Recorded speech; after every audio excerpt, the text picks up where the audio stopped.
You are listening to The Bill Moran Show on WVLP LP 103.1 FM and streaming live at WVLP.org or on your TuneIn app. We are broadcasting live from the historic One Center Street building in beautiful Valparaiso, Indiana. The Bill Moran Show is underwritten by Recovery Works of Maryville, Indiana. If you or a loved one are struggling with a drug or alcohol problem, please call us at 866-535-4673. Rebroadcast this show will be every Saturday at 4 p.m. right here on WVLP LP.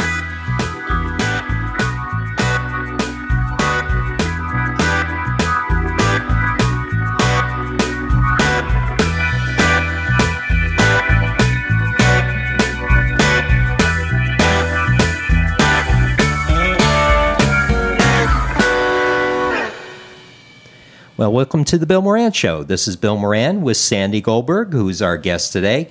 Sandy, welcome back to our show. I've been so looking forward to this, Bill. We've been looking forward to having you back. I tell you, I think I told you how much of a fan I was of yours way back when you were on NBC5, and you had the nutrition segments, and you were all our mothers. The way you did that, and I think your favorite catchphrase was, well, you know, and at that point we listened because what you said was important. On behalf of all mothers and grandmothers everywhere, I thank you for that.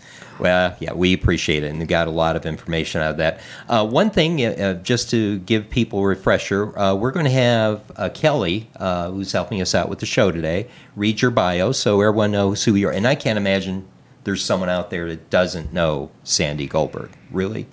Okay. Kelly, you know Sandy. Of course I do. So. Now she does, for sure. Now I know her even better. Yes. All right. Here's Sandy Goldberg's bio. Kelly? Clinical nutritionist Dr. Sandy Goldberg has been in private practice since 1988, specializing in medically related nutrition counseling and the treatment of eating disorders. Having received a BA from Southern Arkansas University, 1968, and an MA, Northwestern University, 1969, and after successfully losing 183 pounds, she continued her education by earning a CN at the American Culinary Federation, 1987, with highest honors, an MS and PhD in clinical nutrition, American College of Holistic Nutrition, 1991, and a master's certificate in addictions counseling, specialization eating disorders, 1998, certified by the National Board of Addictions Counselors. Diagnosed with breast cancer in 2000 and followed for a period of 14 months by a camera crew. One Woman's Story, an intimate and groundbreaking story of her struggle, won a 2002 Emmy. Recently segueing from a 21-year role as NBC Chicago's on-air health and nutrition counselor to health and nutrition consultant, her weekly Food for Thought garnered a broad and loyal viewership. In 2001, while undergoing treatment, Dr. Sandy created an ongoing cable series in partnership with the American Cancer Society, which, she has stated, changed her life. In 2002, her concern for the medically underserved led her to found a Silver Lining Foundation, which has expanded to include 5 programs encompassing resource information and outreach, human needs funding, access to breast health testing, and education. It is the foundation's Buy a Mom a Mammogram program that has received the most attention. Premiered at the Foundation's 2005 Gala, funds raised to date have provided information about and access to cost-free mammograms and diagnostic evaluation, including breast MRI and biopsy, to over 18,000 uninsured and underinsured Chicago area women at 15 partner hospitals in the greater Chicagoland, Elgin, and Rockford areas. A veteran in Chicago's media community, Dr. Sandy has now chosen to focus on the expansion of her foundation and raise awareness of breast health testing, nutrition, and weight-related topics to a broader and expanded audience. Sought after as an MC and motivational speaker, listeners are inspired by her unique brand of pragmatism and hope.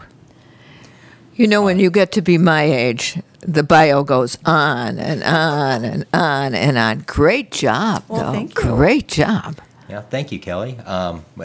Bill is going, what's going on here today? She's back. Really, She's back. I'll just step out and let you guys run the show. Because I'm really not needed. Fist bump, Kelly. Fist bump, Kelly. Baby.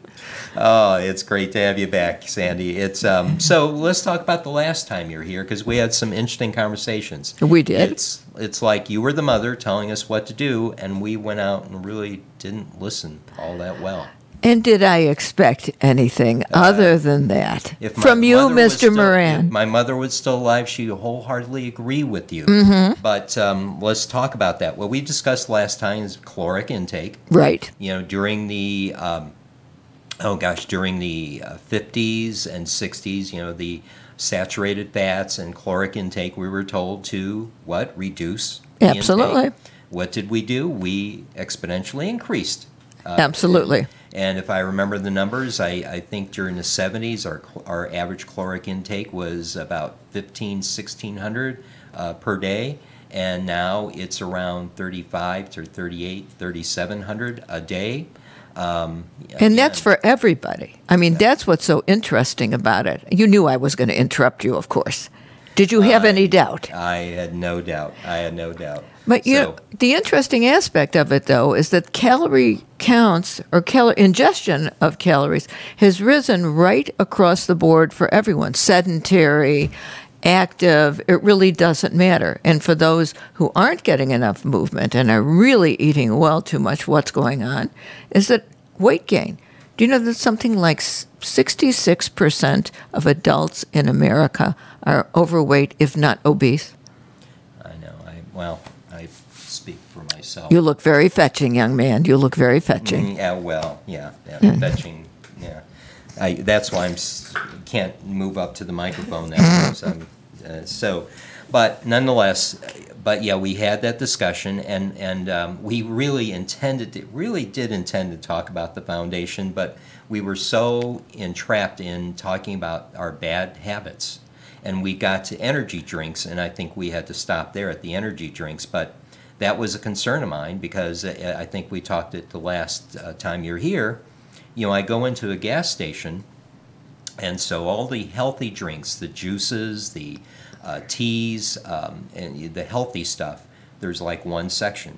Energy drinks, there's like 6 coolers full of energy drinks. Right. And you look at them, there's triple shots and so on. And I think we're talking about one of those equals like 20 cups of coffee. Yes, it can. But what you're seeing now in terms of energy drinks, it's not only at the convenience stores, they're touting them on television as well. And my concern where something like that is the fact that there's no one size fits all in terms of what, if any, of them are appropriate to ingest. And we don't get enough rest that we know in our society. We eat too much, makes us somewhat lethargic. We have way too much to do. I mean, multitasking is one thing, but multitasking to the nth degree on no sleep. So what are we trying to do? As with many things in our society, is to find, that silver bullet that's going to take care of everything. Right. And that's what we're getting close to where the Japanese were, where they were working 18 hours a day. And now we've taken their place. They have learned because their health deficits that they've had when they were trying to boost their economy. We're in that place now where we're working the hours, we're having caffeine drinks. But what bothers me the most, and we need to get on, or else we'll be in the same place with the show that we're the last time. Then you'll have to invite me again. The third time, which we'd enjoy having you back again. But it's disheartening to see these kids walking around with these hugely caffeinated drinks. I just think we're going to start having a lot of health problems because of that. I've talked to some cardiologists that said that they're already starting to see an upswing in cardiology events just due to the caffeine intake. Well, I think it's a combination of factors where young people are concerned. Number one, who is teaching people how to eat? That's number one. Many young people are left to their own devices from a very, very early age. Number two, what's fast, easy, convenient? It certainly isn't a vegetable, although it should be. And then number three is not only the increase of the energy drinks that young people are having, but the increase of the very high caloric foods, which means more weight gain, more time on the computer, less exercise, which all leads to health issues down the road. Yeah. But why am I here today? You are here to discuss your passion. You started a foundation that is absolutely phenomenal. Oh, keep talking, honey. Keep talking. It's something that's really needed, because I was looking at the CDC statistics on breast cancer. It is the #1 cancer right now, and it's and one of the things, and we'll get into your foundation that helps folks. The name of the foundation is the Silver Lining Foundation. Right. And what it is a organization that helps educate and also helps people get the help that they need, whether it be a screening, diagnostics, what have you. And you do that by various different ways. In fact, I'm going to read off what the mission statement for Silver Lining Foundation is. The mission is to ensure a dignified and respectful and equal, and the key word is equal, access to quality cancer education, and to service for all, and again, all, by creating meaningful partnerships with the community, advocacy, and healthcare organizations. So I look at that, and the key thing that I get is, we have a ton of people that are underinsured. Now, given we also I'm going to interrupt you the entire time. Right you ahead. know that. Again, I could not be here really, because I think you could just run this yourself. Well, when you talk about your baby or your grandchild, as you well know, it's our favorite subject, isn't it? Oh, without a doubt. Yeah. But I think the aspect of what we see in our country today is many people have no insurance at all. And people who do have some format of insurance have a very rude awakening when it comes to gaining access to testing that potentially may save their lives. And why is that? Is because high deductibles, very, very high deductibles, high co-pays. Many people are making an hourly wage, if at all, and you are basically paying for the privilege to pay more for a test that is not covered. Right. And, I'm sorry, given that we're all supposed to have affordable health care, I know many people that they can't afford it. And, it comes time to take the tax hit, they can't afford that. And it puts them in a downward spiral. So I guess one of the things that is nice about your foundation, recognizing that this is, and being a survivor yourself, yep. As well, and I want to bring that up as well, is, we are now looking at the #1 cause of death in cancer, more so than any other type of cancer. And so I think it's a blessing that we have an organization like yours out there. And so let's go in through and talk about that. Why don't you tell us a bit about how you started and why you started the Silver Lining Foundation? Well, the reason that my husband and I co-founded a Silver Lining Foundation, as you said, I was diagnosed with breast cancer. As Kelly said, when I was diagnosed, my boss at NBC said to me, "What do you need?" And I said, "I'd like a camera crew." And I had a camera crew with me for the first 14 months. In fact, my husband said that when they wheeled me into surgery for my cancer, the last person that I saw was not him, but it was the health producer from the station. And so I was followed around for 14 months, and then we aired it as a special, and it did win an Emmy. But most importantly is that it opened the door for people to see two things. Number one, that people that are more public, like myself, I think there's a perception that you sit behind an anchor desk and your life is perfect. You never get sick. There are never any problems with anything. And I think that aspect of here's somebody fairly well known in the area who is hit with a diagnosis that other people are hit with and it's going through the process. And remember, 17 plus years ago, this was not discussed, period. Cancer was a taboo word right across the board. And then I like to think opened the doors for many other public people to discuss what was going on in their lives in terms of health issues and how to address it. So I was in treatment for a long time when I was diagnosed, and about a year and a half into it, I ended up creating a little cable show with the American Cancer Society, and that is when my life changed, because people were using our show as their primary care physician. I had the opportunity as the host to interview some really well-known specialists in the fields of cancer, various fields, and people would call in with their questions, and the experts would respond. And I realized our show was our callers' healthcare system. And the number of the calls soon outpaced the length of the show, and I would call people back afterwards, and I would answer from my perspective, blessed beyond words, not only with the love and the support, but with the insurance to get what I needed. And I realized that people felt they weren't worthy because they had no insurance and they had no money, and that made me sick. And my husband and I sat down at our kitchen table one day and said, what are we going to do about this? And we decided that we were going to start a foundation, and we named it a Silver Lining Foundation. And the underlying philosophy of what we do, Bill, is based on the words of my late mother. You know, my parents were immigrants, and they were much older than the parents of my contemporaries, and I have memories of them sitting also at a kitchen table. It's interesting how the table seems to come into view all the time. And I remember my father saying to my mother, who are these people and why am I paying their rent? You know, who is this? The girls, meaning my sister and myself, don't have glasses. Why am I paying eyeglass bills? That's a lot of food, he would say to my mother, for 4 people. And my mother would say, we are all family and we have to help each other through the tough times. So the basis of all that we do at a Silver Lining is basically to utilize that concept of hers, or really expand that concept of hers, that we are all family. We do have to help each other through the tough times, whatever that tough time happens to be. And we named it a Silver Lining because she would always say there's always a silver lining. So there we were at the kitchen table, and we started with one little program that I know you've been aching to ask me about. So go ahead. Right. Well, actually, there's several of the programs that were born out of this, but we'll start with the first one, the Chicago Cancer Information Collaboration. Yeah, it's the Chicagoland Cancer Information Coalition. That is what we were going to do at a Silver Lining, which was resource information and outreach.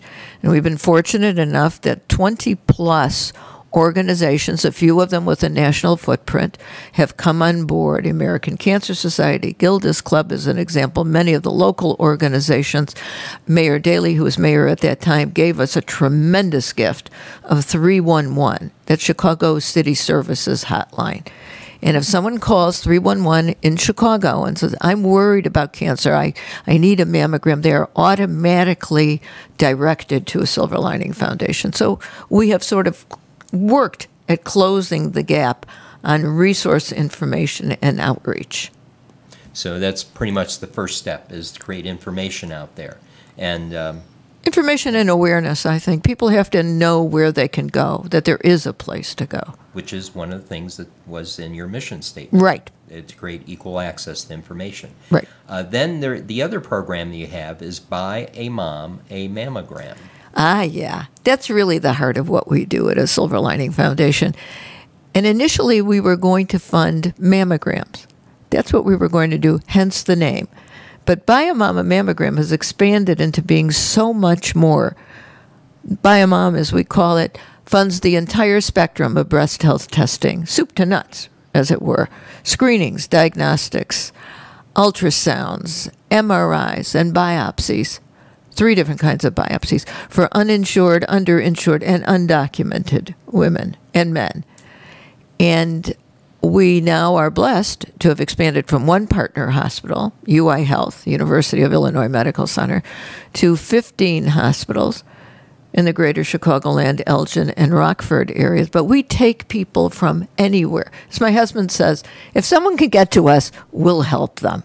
And this last year, we funded over 3,000 women with close to 4,000 procedures, some of whom were diagnosed with breast cancer. And our numbers in terms of women being diagnosed with breast cancer, 4 times the national average. Gets you, doesn't it? Yeah, it does. It does. And then, now, this next one has a familiar name in it. Yes, it does. Evelyn Goldberg Mammogram Center. Yep, the Evelyn Goldberg Mammography Center at UI Health. UI Health, all of our partner hospitals are superb. All of them. Our hospitals are very, very closely vetted. You know, we don't just say when a hospital comes to us that they want to be a part of Silver Lining, especially the mammography program, that we accept all hospitals with open arms. We don't. And we turn down a lot of potential hospital partners. We vet what we feel we need to vet, and what any organization would.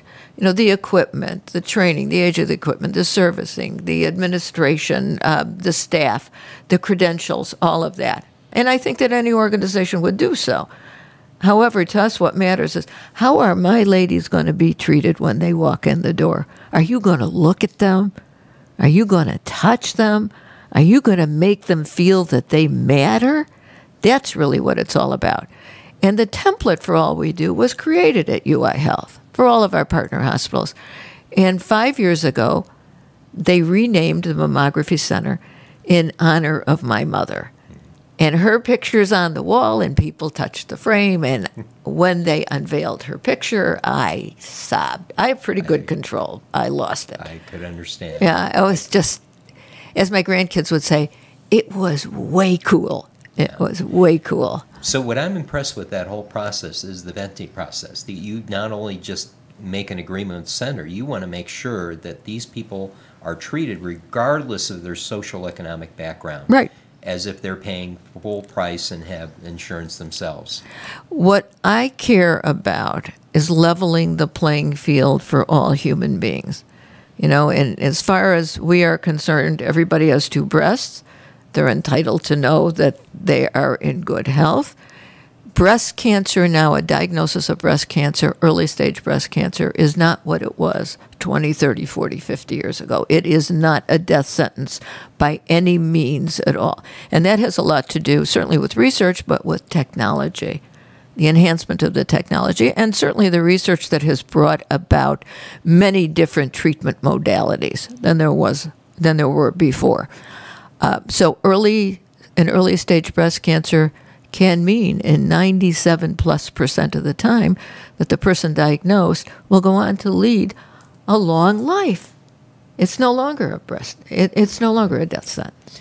Yeah, and again, as yourself, you hear about it becoming. In fact, there was just recently another actor that Kelly helped me out here. Julia Louis-Dreyfus just came out, right. and Mindy Cohen just came out saying that she's been doing this for 5 years and not saying anything until just now, but it's out there.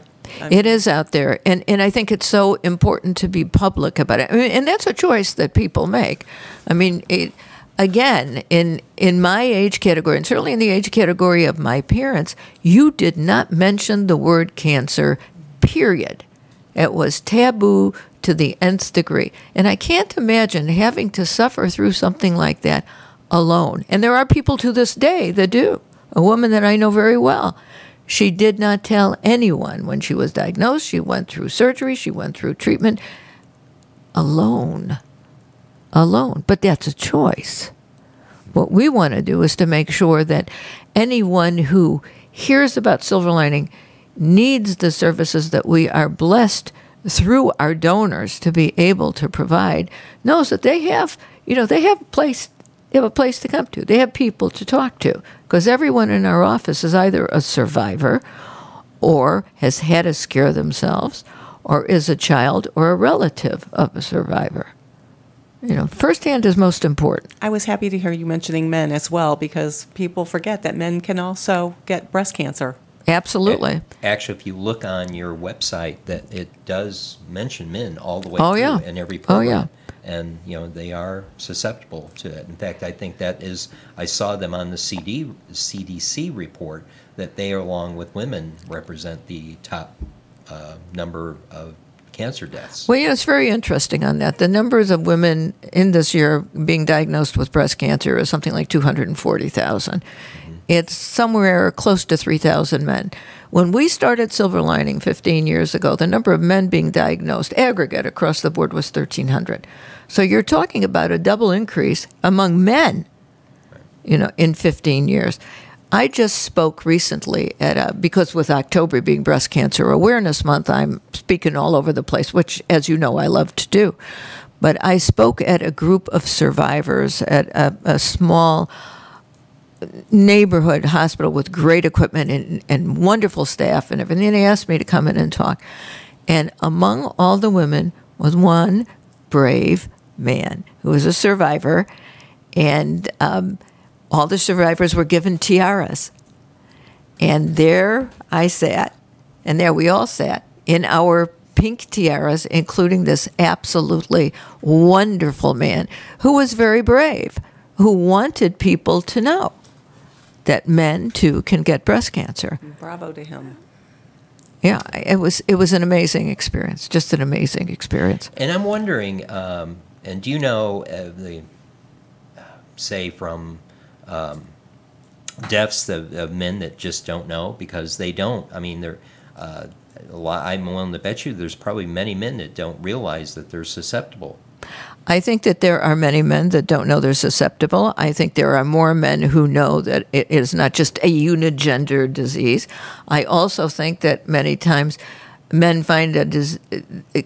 perceive of breast cancer as being a disease of women, and there's a certain amount of shame involved in that. Yet it does happen, and that's the important thing. It's also not just a disease of the 40 plus. But I really don't think it's on our checklist yet. I mean, when you hit 50, you've got to go through the stress test, the colonoscopy, which, a weird instance. I was at a health club, and a guy my age walked up and he says, "Have you had your colonoscopy yet?" I'm like, really? You're going to ask me that in public? It's strange. But carry that forward. Should that be involved in the men's checklist? Because I don't think it is. Or maybe you have information. A colonoscopy... The general rule where a colonoscopy is concerned is usually 50, at 50 years old. I'll spit it out eventually. If there is no history of the disease in the family. As with most other cancers, it should be if someone in your family has been diagnosed, say at 50, you should start that testing, whether it's breast or colon, whatever it happens to be, 10 years younger. But do you know something? That colon cancer is considered to be the only cancer that is preventable. Why? Because if you take out the polyp, if there's a polyp there, you've taken out the potential for the cancer. Every time I hear breast cancer can be prevented, it makes me nuts. And why does it make me nuts? Because it cannot be prevented. Not yet. God willing, in the future, it may be. But it cannot be prevented. What you can do, what a person can do, is lower their risk factors. And that's what's significant. Do you think that will ever make it on, as far as the men are concerned, do you think that will ever make it on our physicians' checklist when they're writing out the scripts of things to do? And is it the same process? Is it the same check, or is there a special machinery, X-ray or whatever machinery you need? Just for men? No. For men? No, you don't need it, because there are women that are extraordinarily small-bosomed. There are men whose bosoms or breasts are frankly large enough, and if you have, and this is the important thing about vetting an institution, vetting the techs, vetting the equipment, is that you have to have someone who knows how to take a picture of a small breast and get the breast in. I mean, and that's extremely important. And then is it a mammogram, and then do you have to step up to an ultrasound? What is needed? And that is why we are so careful with the vetting of all of our institutions. But I think anyone, if they look in the mirror and they see something leaking out of their nipple, there's something not right there. If you see lumps where there shouldn't be lumps, if one side is bigger than the other, if one side is warmer than the other, if the color of the nipple has changed, I mean, those are warning signs. We can't ignore them. Talking about warnings, I'm going to have to do a station break right now, or else I'll get a warning from somebody. You will you? So we'll Do you be do back that, with or you. does Kelly do that kind of stuff? No, actually, it's automated. Oh, Yeah. cool. Yeah. But it will be Callie soon. Yeah, because it's my voice right now, and people are not digging it for some reason. I don't know why. Can't understand that. We'll be back with you in a minute, folks.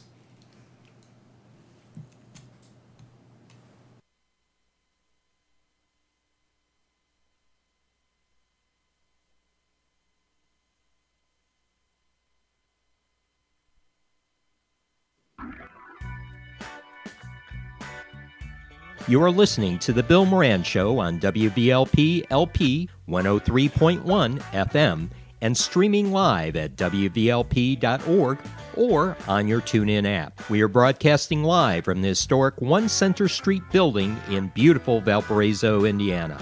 The Bill Moran Show is underwritten by Recovery Works of Maryville, Indiana. If you or a loved one are struggling with a drug or alcohol problem, please call us at 866-535-4673. Rebroadcast this show will be every Saturday at 4 p.m. right here on WVLP LP.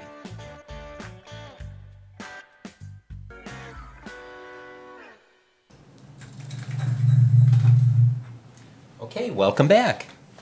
All right, so we were talking about men's examination with breast cancer. So let's move on. Now, some of the things people are out there trying to figure out, okay, wow, okay, that's great. They're equalizing the field, making sure everyone can get in, but that's a large population, and even myself would have to ask, how do you fund this? Did you make enough money at NBC during those interviews to fund this? No. Okay, well, so let's talk. There are a series of events that you have every year, right? We have multiple events throughout the course of the year, and they are listed on our website, asilverliningfoundation.org. Don't forget the A, asilverliningfoundation.org.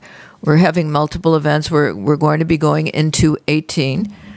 And for your viewers, listeners, all you podcasters out there, we're going to have a fashion show in March. There is a wonderful event called Tasting Stars in June. There's a golf outing in July. These are all sponsored events for which we get the proceeds. And then next year in 2018, to introduce Breast Cancer Awareness Month, on September the 29th, 2018, will be our big gala. We will have all the information posted on all our events, and I will send it to you too, if you'd like, so people can purchase tickets, get involved. But one thing I want your listeners to know, that donations, can I talk about donations? Is that okay? Yes. All right. With a non-for-profit, you Right. definitely can. Okay, donations are greatly appreciated, and many times people will say, I don't have a lot of money to donate. All of our tests that a Silver Lining funds through our partner hospitals are at negotiated rates, which are less than private insurance and more than Medicaid. And I think that's very important to know, that every single dollar counts. That's the important thing. I mean, you asked about funding. Well, we certainly write grants. We have private donations. The events that come from, or rather the funding that comes from our events. And then there are the people that go, you know, maybe my $20 or $50 will help. Every single dollar helps. I mean, if somebody says to me, I have $150, I'd like to donate it to a Silver Lining Foundation, that's peachy, because that's a mammogram. That's a mammogram for someone who otherwise wouldn't be able to get one. And those are the sorts of things that I think that people don't realize, that they can get involved on any level they so choose. Yeah, and I just want to bring up, because I was on your website doing a look at some of the events. There was just one this past weekend called Stick It to Breast Cancer. Actually, that's coming up this next weekend. Oh, it is? Yes, Okay, on all right. Saturday night. Oh, yes, on Saturday night. There was an event last night, Okay. a charity event. The Chicago Wolves, a hockey team, are very strong supporters of a Silver Lining. And every year they have a breast cancer game. And it's called Stick It to Breast Cancer. And some of the proceeds from the game come to a Silver Lining Foundation. And that is, you can go on their website, chicagowolves.com. You can go on our website, asilverliningfoundation.org. But I would suggest that if anyone wants to have a heck of a good time, watch a great game, support what I like to think is a tremendous organization, the Silver Lining Foundation, you come out to that game. And every year they have what's called a hometown hero who comes out on the ice. They talk about the individual. And this year it's Brenda Owens, who is actually the manager of the Evelyn Goldberg Center at UI Health. And when we started our mammography program, she and I sat down at yet another table and really created the template that all our partner hospitals use to this day. Amazing. Amazing. So let's continue getting on with support of the foundation. One thing I saw was a list of corporate sponsors Right. of the foundation, which is phenomenal. And I think that one of the things, it would be very appropriate for us to list those people on the air here because it is good to know that they do support a cause like this. The Arthur Murray Dance Studio? Oh, that's another event that we have coming up. This is why you have to, I always tell people you must go on our website.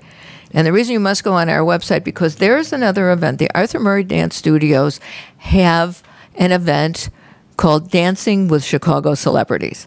Never fear, folks. I'm never going to be dancing. Dancing me, crushed toes.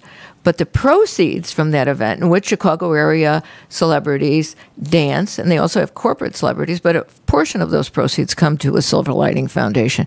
It is a hoot and a half. I'll tell you, it's so much fun.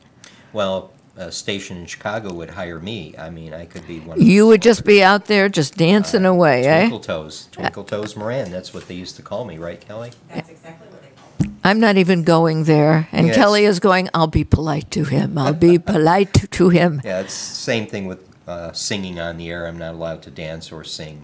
I understand that. So I it's understand prohibited that. by management of the station. Redheaded Piano Bar That is a we- supporter. Yes, they were, and unfortunately their owner passed away recently, but they've done a wonderful job. United Airlines has supported us in the past. Certainly Macy's always does. The private bank that was just bought by PCIB out of Canada, they do a tremendous job. And then we have just multiple organizations. Yeah. We do certainly NBC, certainly WGN, radio and television. I do public service announcements about Silver Lining on WGN. And then we have many private individuals and private family foundations that support what it is we do. You wrote all these wonderful things down. Barbells for Boobs out of California. We write grants. And that's where organizations such as Barbells for Boobs come in to play. We write a grant. They believe in our mission. They support us. BMO Harris, a very, very strong supporter of what we do. Washington Square Health Foundation. Many, many organizations that do become involved with what it is that we do. And we have a lot of anonymous donors as well. I took part in that. In the Barbells for Boobs? Yeah, it was a CrossFit event. And, Yes, Yeah, and yes. so or was that dumbbells for? Oh, No. okay. In your case. Yes. Yeah. So, AstraZeneca is involved in what we do. But at the core of what we do, and I think what really identifies us so strongly is that with the organizations that support us, if the organization is supporting the Biomama mammogram program, our breast health testing program, and we write a grant for that program, or an event is done to support that program, 100% of the proceeds of that event or that identified grant go to the program, not operations. So as an example, somebody said to me the other day, Dr. Sandy, I have $5,000. I would like to donate that to your mammography program. What does that mean? And I responded, 37 mammograms. And the person said to me, but what about operations? What about this? I said, no, that's not for telephone. That's not for office. That's not for stamps. That's not for salaries. That's not for anything. You donate, you identify it, your donation is going to our breast health testing program, it goes to breast health testing, period. That's what's so important about what we do, and that frankly differentiates us from many other organizations. And I think that's so important nowadays because people are concerned about that, because there's been some bad news out there about certain non-for-profits that have a very high administrative Correct. rate, and unfortunately some of those dollars don't get through to the people that actually need them. So that's one thing what I hear you saying, is that the foundation is particularly sensitive about that, to make sure that those dollars raised go towards the purpose. Well, what we want is for people that are looking at a Silver Lining Foundation and who want to donate to us and who are particularly involved with breast health testing and access to those who otherwise would do without, to rest assured, if it is identified as going to our BioMama mammogram breast health testing program, that is where your dollars are going, period. And from that program, if we might segue, other programs have been developed through a Silver Lining Foundation. We have a breast health education program called Keep Abreast that was designed initially for young women, to identify young women and to teach them, what does advocacy for your own health mean? What does breast health testing mean? To be able to dispel some of the myths that are out there in communities. I call them urban legends. That deodorant could cause breast cancer. No, it can't. That hair dye can cause breast cancer. No, it can't. Underwire bras. No, it can't.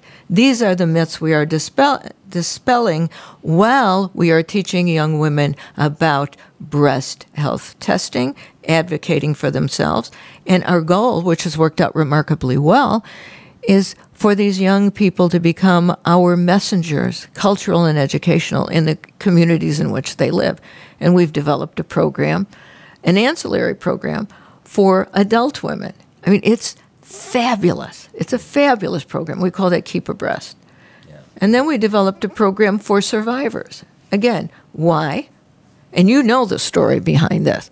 It's because a woman called us one day and said, Dr. Stanley, I have insurance, and I'm a survivor, and I need to get a test to make sure that my cancer hasn't come back, which is the biggest fear of all of us, myself included. And I don't care who you are, you're always concerned on some level, will it come back? And I said to her, yeah, so you have insurance and you need to get a test, and I get that and this and that. She said, however, the only test that my insurance will fund is a screening mammogram, and I don't have a breast. Now, when you think about that, what is this person to do? She did the right thing. She picked up the phone and she called us. The beauty of what we do, because we didn't fund survivors at that time, is that I called a couple of our funders and I said, this makes me sick. We need to start a program for survivors. And we did, because we don't have to go through all of these hoops. You know, we don't have to have someone say, oh, yeah, it's okay, we'll think about it 6 months down the road. We were up and running in 2 weeks on that program. Amazing. And that program's called? Survive to Thrive. Survive to Thrive. Yep. So I think then we got all the programs. We did. Look at us. Wow. We did a whole bunch of stuff. That's great. Yeah. I'm so proud, because last time we just got it there. So let's talk a little bit more about what some of the other events that are coming up for Foundation. Are there any other things that we didn't discuss, that fundraisers or? There is going to be, which we have not put together yet, a fundraiser for young people.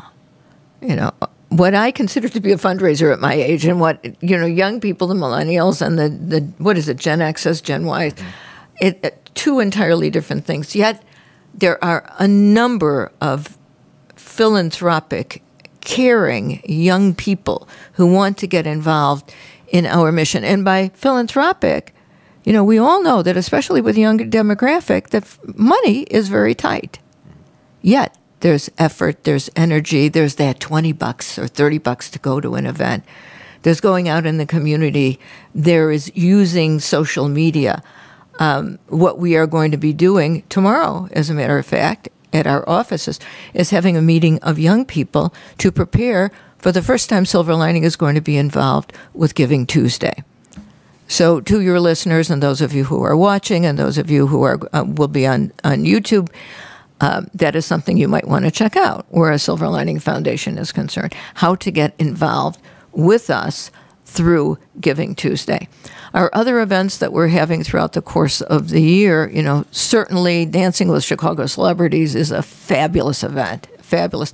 The fashion show, Glitz and Glamour, which will be held at the Peninsula Hotel on Thursday. I want to say it's March the 8th, which is a Thursday. That is spectacular. Some of the new upcoming designers in the area will be showing their wonderful collections there. I walked down the runway. And in fact, last year, my husband did not know that he was going to walk down the runway with me. Because every year he said, Sandy, why do you have to walk down the runway? Because I can. And then this last year he said to me, Sandy, are you going to walk down the runway alone again this year? And I thought, buddy boy, you know not what you said. And he was a great sport about it. Yeah. I mean, he just marched down the aisle with me together.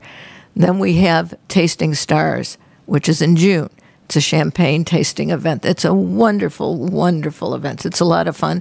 And I understand that the energy level ramps up once Grandma and Grandpa leave. It's a tremendous event. I mean, DJ Betty is involved. She's spectacular. A golf outing through the Teresa Schuneman Memorial golf outing that will be in July. So we have multiple events throughout the course of the year. I do ask very strongly that everyone who's listening to us now check again our website. Right. In fact, that's where I've got all these. They have complete list of events on the website. So if you go there, it's a silverliningfoundation.org. Yeah. And so if you go there, and you'll see a tab that indicates not only the events that are going on, but who also helps the Silver Lining Foundation. And I think that's also important to know who supports you as far as business is concerned. And also there's a number of foundations, health foundations, that assist the Silver Lining Foundation. And that is part and parcel of what we do. I have heard people say, well, there's competition out there. There is no competition where health is concerned. Organizations who philosophically are on the same page, all they want to do is provide access so people's lives can be extended and certainly a good quality of life. And the organizations that we work with, certainly our 15 partner hospitals, certainly the organizations, the FQHCs, the federally qualified healthcare systems that we work with, Access Community Health Network, superlative organization, Esperanza, Lawndale Christian, up in Rockford, Crusader Clinic. I mean, wonderful organizations. So many, something like 40 organizations work with us. A couple of things I want to get through before we turn it over to our sports guy, Bill Cox. Hey, sports guy. How are you? Fine. One thing I do want, if you will take us through a person that is hearing us and saying, oh, wow, I didn't realize that was available. Probably I do need to get tested. Can you take us through the bare bones steps and what a person needs to do do they get in contact with the foundation? Yep. Yep. Call us at 312-345-1322. Again, the contact information is on our website, A Silver Lining Foundation. All you have to do is say, I need a mammogram and I don't have insurance. Or I need a mammogram and my insurance won't cover it. And what we'll do is we'll ask you how you heard about us, when was your last mammogram, anyone in your family ever been diagnosed? Do you have a health professional who can write an order for your breast health testing? If not, all our partner hospitals have MDs on staff who will receive the results of the mammogram. And most importantly, and that for your listeners and people who are watching as well, is the fact that, you don't have to be concerned about the way you're going to be treated. You don't have to be concerned that just because we say we're funding your mammogram that we're going to leave you in the lurch. We won't. Whatever diagnostic testing you might need, we will provide. And God forbid anyone is diagnosed with breast cancer, God forbid, but it happens at 4 times the national average, our partner hospital will provide you with access to free treatment, whatever that might need. There are a lot of funded programs out there for people who are diagnosed. And if the person does not qualify under those funded programs, our partner hospital's charity programs will pick up at that point. No one who calls a Silver Lining Foundation for help will ever get a bill. Ever, ever, ever. That's amazing. That's great. It's great to hear. One last question, and we do have to let our sports guy on because, ESPN, really no one listens to them anymore. They listen to this man here. But of course they do. So, but one last question. Do you feel the health classes in our schools are doing enough to educate our young people on health awareness, breast health awareness, and cancer awareness? There are no health classes anymore. There are none. Isn't it? It is a tremendous problem. It is a tremendous problem because where are our young people going to learn what to look for? That is why our Keep Abreast program is so important. We push all the time to go into schools, community centers, wherever it is, to preach the gospel, in essence, about what one needs to know. Young people for sure, and people of an age as well. Right. But I will tell you that you're inviting me on your show is going to provide information that otherwise people would not have. And for that, I thank you, my friend. Well, thank you. Appreciate it. I do hope so. And we're all about supporting our community and making sure key information and important information such as Silver Lining Foundation is out there and they know where they can call because the numbers are staggering. And they are. And we accept people from everywhere. If you can get to us, we will help you. Well, Dr. Sandy, we appreciate you visiting us again, and I always think it's an honor to have you here. You're the biggest celebrity we've had here in this radio station. Oh, my celebrity. So. Here I am, platinum-haired woman, just spreading the word on what she does with the local celebrity over here who's interviewing me. Yeah, well, I'm not even sure I'm a local celebrity, but we'll say that. But anyway, thank you very much for joining us today, and thank you for getting the information out there. And we'll post a lot of this on our public Facebook page, and we'll go from there. So, thank you again. Thank you, and keep up the good work. It's appreciated. Thank you, and of course, I'll come back and talk to you whenever you want. Oh, great, yeah. We'll actually, health. Both these topics are key in our society today. Education is key about these health issues. So, by all means. And you're the mom. Well, thank you and the grandma now. And a grandma. Yep. So thank you, Sandy. And with that, I wish you a safe trip back. And thank you. And I understand you're going to be doing some other talks in the area? Oh, yes, for the Legacy Foundation in Merrillville. I believe that's on the 14th of November. I believe I'm their keynote speaker. So, all right. Lord help us all. Thank you again, Sandy. My pleasure. Have a nice day. Thank you. You as well. Sports guy. And all you out there, I'm sure you're familiar with Bill Koch, the Under the Radar. How you doing, Bill? Oh, fine. Just a second. This is community radio, after all. Okay. Things like this right. happen. Don't I know it? All right. Well, so you're here to give us a wrap-up from the weekend. I am. I'm here to give the wrap-up. You want me to begin right now? We can get going? Or do you want to talk about your Cubs a little bit first? No, you'd rather not, huh? I'm already, yeah. Okay. But I think that I still get ribs, right? I think so. I think we all need to get some ribs, including John. Hopefully he can eat them. Yeah. So we'll have to talk about that. All right, so let's start first with, this was Week 7 we just got done with in the NFL. Got the scores for you here. It was Oakland 31, Kansas City 30. With that loss, Kansas City is still 5-2. Sunday games, Buffalo 30, Tampa Bay 27. The Chicago Bears won again. They won 17-3 over the Carolina Panthers. Tennessee 12. 12, Cleveland 9. Cleveland is 0-7, haven't won a game yet. New Orleans on the upside now. They beat Green Bay 26-17. New Orleans is 4-2, and now Aaron Rodgers is out for the year, so Green Bay's in trouble. Jacksonville 27, Indianapolis nothing. Indianapolis now is 2-5 and sinking fast. The L.A. Rams, the upstart L.A. Rams, no one saw this coming. 33, Arizona nothing. The L.A. Rams are now 5-2. Miami 31, the New York Jets 28. Miami is 4-2. That's a little bit of a surprise. Minnesota 24, Baltimore 16. Minnesota is 5-2 and in first place in the NFC North. Dallas 40, San Francisco 10, Seattle 24, New York Giants 7. New York Giants are now 1-5. Pittsburgh 29, Cincinnati 14. Pittsburgh's 5-2. San Diego 21, Denver nothing. New England 23, Atlanta 7. New England is 5-2. And last night on Monday Night Football, Philadelphia 34, Washington 24. Philadelphia is 6-1, one of the best teams in the NFC. Tonight, Major League Baseball, the World Series starts tonight, Bill. Game 1 of the World Series between the Houston Astros. They're going to Los Angeles. They're there already, obviously. They're playing at 7 o'clock tonight against the L.A. Dodgers. On the mound for Houston is Dallas Keuchel.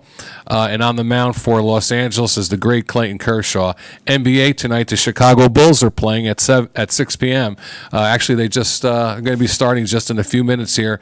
Chicago at Cleveland. And in the NHL, Chicago Blackhawks are at Vegas, new hockey team there in Las Vegas, and they're playing at Las Vegas tonight, and that is on 9 Central. Just a couple quick scores here locally in college football. Unfortunately, Rutgers beat Purdue 14-12. Michigan State beat Indiana University 16-9, and Notre Dame beat USC 49-14. Notre Dame is, Bill, they're 6-1 now, and they lost one game this year, and it was only by 1 point to Georgia. So been a great year for Notre Dame. Yes, Notre Dame might be playing in the playoffs at the end of the year. So there we have it. Yeah. So let's pull a prediction on the World Series. What are you thinking? I'm thinking the Dodgers. They've just been on a roll all year. Houston had a little bit of a tough struggle there going the distance 7 games against the Yankees, and the Dodgers took the Cubs out in 5. The Dodgers are a little bit more rested than Houston, and Dodgers have the pitching, and they're really hot right now. So and the first 2 games are in L.A. I'm thinking L.A. is going to get off to a good start, and then Houston. I say 4-2. I'm going to go with the L.A. Dodgers. All right, let's talk about the Central Division here in the NFL. Okay. Now, Rodgers is out. Right. You mean the North, right? Rodgers is out. Yeah. Minnesota. Right. Minnesota's the big dog now. They're 5-2. Detroit's right up there. Maybe the Bears. You know, the Bears aren't out of the woods either now. They're playing pretty good finally, right? They got the new quarterback in there. Yeah. Every time we say they're playing good, what happens? Right. I better not say it then, right? It's yeah.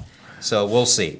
I'm still. What did Detroit do this weekend? Detroit, I think they had a bye this week. They had a bye this week? Yeah. Detroit had a bye. Do you know what their... I don't have their record in front of me right now, but I believe it's like 4-3, something along those lines. They're behind Minnesota. Yeah. Well, they're right behind Minnesota, so Detroit's right in the mix.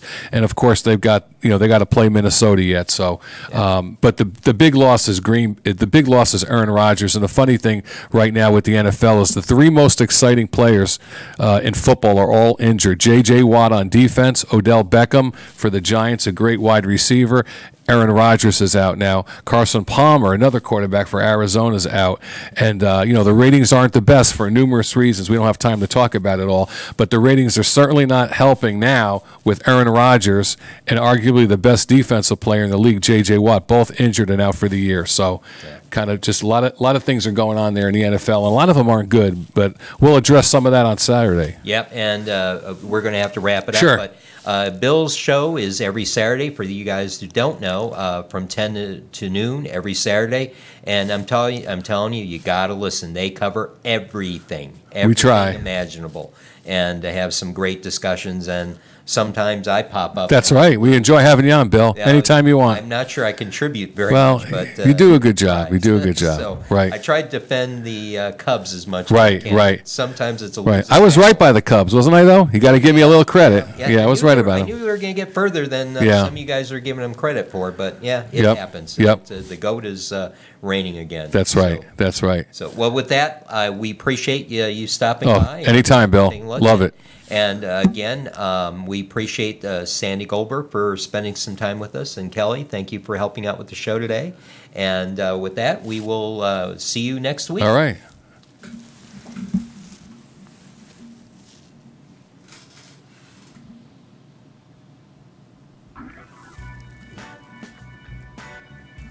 You are listening to the Bill Moran Show on WVLP. You are listening to the Bill Moran Show on WVLP LP and streaming live at WVLP.org and streaming live on your TuneIn app. We are broadcasting live from the historic TuneIn app. We are broadcasting live from the historic One Center Street building in beautiful Valparaiso, Indiana.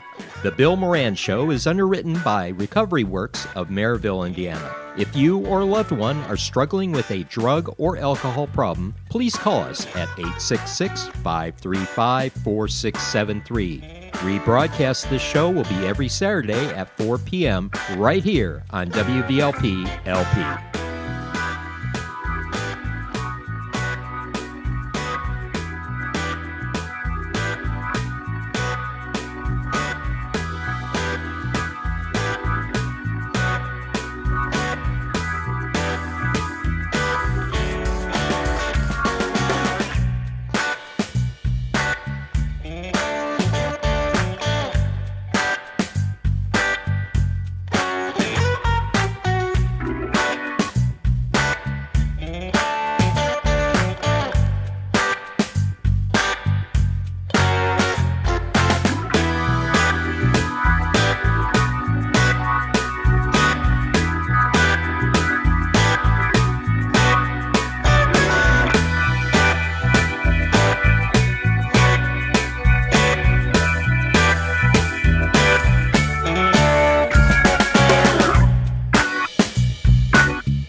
Politics, we're in a new day.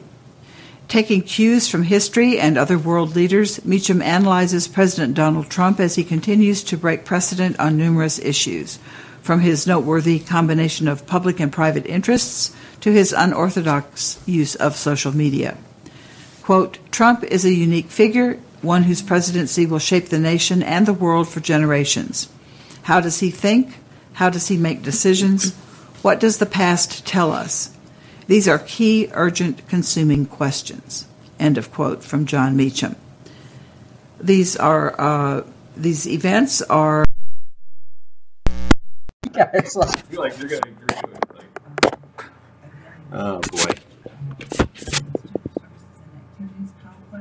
Basically, I think